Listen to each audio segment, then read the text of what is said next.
ஒரு சமயம் வைகுண்டம் சென்ற பிருகு மகரிஷி திருமாலின் சாந்த குணத்தை சோதிப்பதற்காக அவரது மார்பில் உதைக்கச் சென்றார். இதை திருமால் தடுக்கவில்லை. உங்கள் மார்பில் நான் வசித்தும் பிற புருஷனின் பாதம் பட இருந்ததை தடுக்காமல் இருந்து விட்டீர்களே என கோபப்பட்ட லட்சுமி கணவரை பிரிந்தாள். தவறை உணர்ந்த பிருகு மகரிஷி திருமாலிடம் மன்னிப்பு வேண்டினார். லட்சுமியிடம், அம்மா, கோபிக்க வேண்டாம். ஒரு யாகத்தின் பலனை அளிக்கும் பொருட்டு தெய்வங்களில் சாத்வீகமானவர் யார் என அறியும் பொறுப்பை என்னிடம் தேவர்கள் ஒப்படைத்தனர். அந்த சோதனையின் விளைவே உன் கணவனை நான் எட்டி உதைக்க வந்தது போல் நடித்தது. லோகத்தின் தாயாராகிய உனக்கு நான் தந்தையாக இருக்க விரும்புகிறேன். நீ என் மகளாக பிறக்க வேண்டும் என்றார். லட்சுமிதாயார் மனம் குளிர்ந்து பிருகுவை ஆசிர்வதித்தாள்.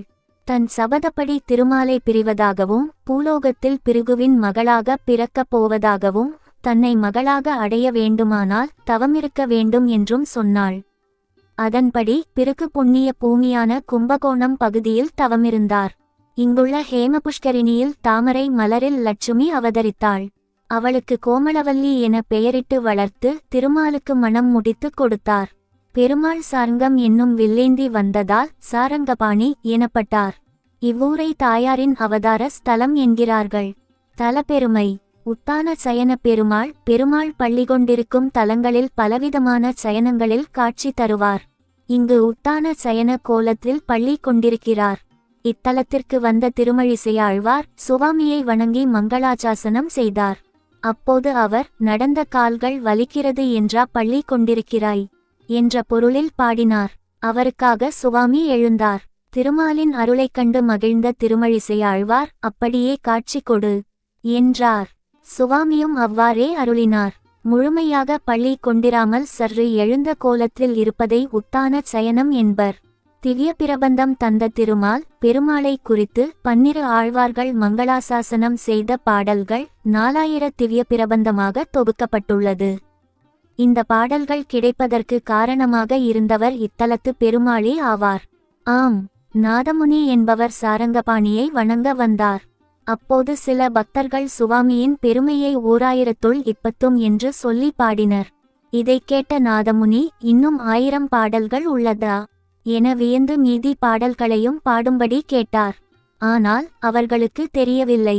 அப்போது அவரது கனவில் தோன்றிய பெருமாள், ஆழ்வார் திருநகரி நவதிருப்பதி தூத்துக்குடி மாவட்டம் சென்று நம்மாழ்வரை வணங்க மீதி பாடல்கள் கிடைக்குமென்றார். அதன்படியே அவர் நம்மாழ்வாரை வணங்கினார்.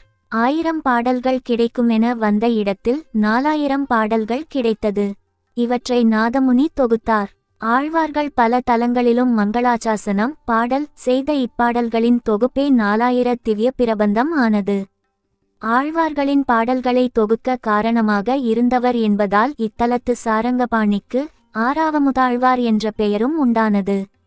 அதிக ஆழ்வார்களால் மங்களாசாசனம் திவ்ய தேசங்களில் ஸ்ரீரங்கம் ரங்கநாதரை 11 ஆழ்வார்களும் திருப்பதி வெங்கடாஜலபதியை 10 ஆழ்வார்களும் மங்களாசாசனம் செய்தனர். 108 திருப்பதிகளில் அதிக ஆழ்வார்களால் மங்களாசாசனம் செய்யப்பட்ட தலங்கள் இவை 2 மட்டுமே. இதற்கு அடுத்து கும்பகோணம் சாரங்கபாணி கோயிலே அதிக 7 ஆழ்வார்களால் மங்களாசாசனம் செய்யப்பட்டிருக்கிறது. பேயாழ்வார், பூதத்தாழ்வார், திருமழிசையாழ்வார், நம்மாழ்வார், பெரியாழ்வார், ஆண்டாள், திருமங்கையாழ்வார் ஆகியோர் இத்தலத்தில் மங்களாசாசனம் செய்துள்ளனர். பாதாள சீனிவாசன் மேட்டு சீனிவாசன் திருமணத்திற்காக இத்தலம் வந்த பெருமாள் தாயாரிடம் விளையாடுவதற்காக பூமிக்கு கீழே ஒளிந்து கொண்டார். திருமாலை காணாத தாயார் கலக்கமடைந்தார். அதன் பிறகு அவள் முன்தோன்றிய சுவாமி தாயாரை மணந்து கொண்டார். திருமால் ஒளிந்த இடம் பாதாள சீனிவாசர் சன்னதி என்ற பெயரில் உள்ளது. திருமணத்துக்கு பிறகு இவர் மேடான இடத்தில் மேட்டிச் சீனிவாசராக தாயார்களுடன் தனிச்சன்னதியில் இருக்கிறார். பிரம்மச்சாரிகள் இல்லறத்தை தழுவிய பின்பே மேன்மை பெற முடியும் என்ற வாழ்க்கை தத்துவத்தை இந்த அமைப்பு உணர்த்துவதாக உள்ளது. சொர்க்கவாசல் இல்லாதது ஏன்? திவ்யதேசங்களில் பெரும்பாலும் சொர்க்கவாசல் இருக்கும். ஆனால் இத்தலத்தில் சொர்க்கவாசல் கிடையாது. இதற்கு காரணம் இருக்கிறது. இத்தலத்து சுவாமி நேரே வைகுண்டத்திலிருந்து இங்கே வந்தார்.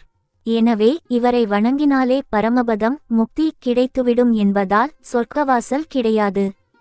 மேலும் இங்குள்ள உத்தராயண தெட்சிணாயன வாசலை கடந்து சென்றாலே பரமபதம் கிட்டும் என்ற நம்பிக்கையும் உள்ளது.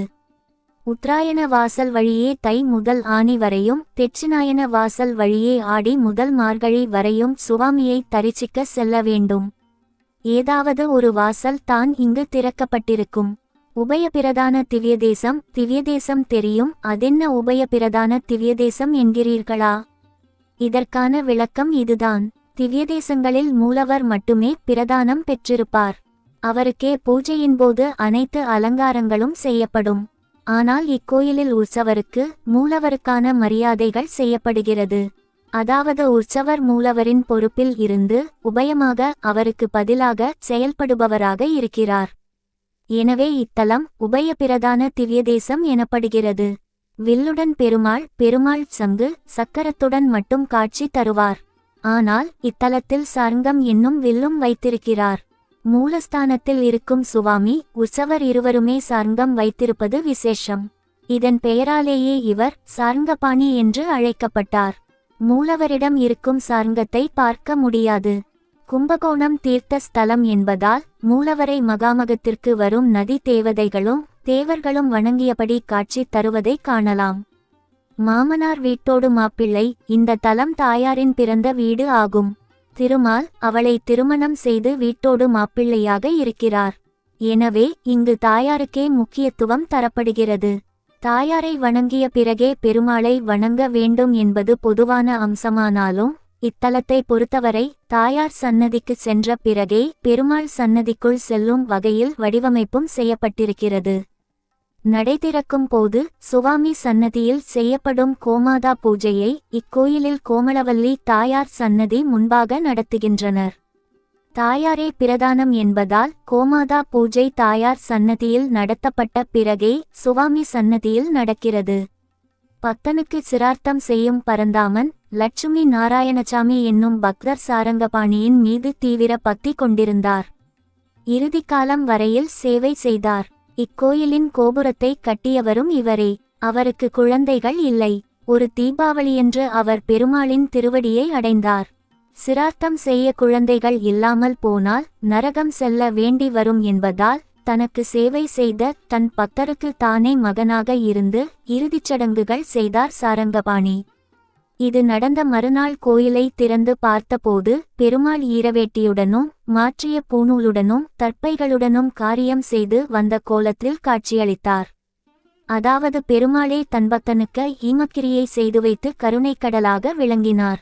தீபாவளியன்று உச்சிக்காலத்தில் அந்த பக்தருக்கு சாரங்கபாணி திதி கொடுக்கும் நிகழ்ச்சி இப்போதும் நடக்கிறது. ஆனால் இதை பக்தர்கள் பார்க்க முடியாது.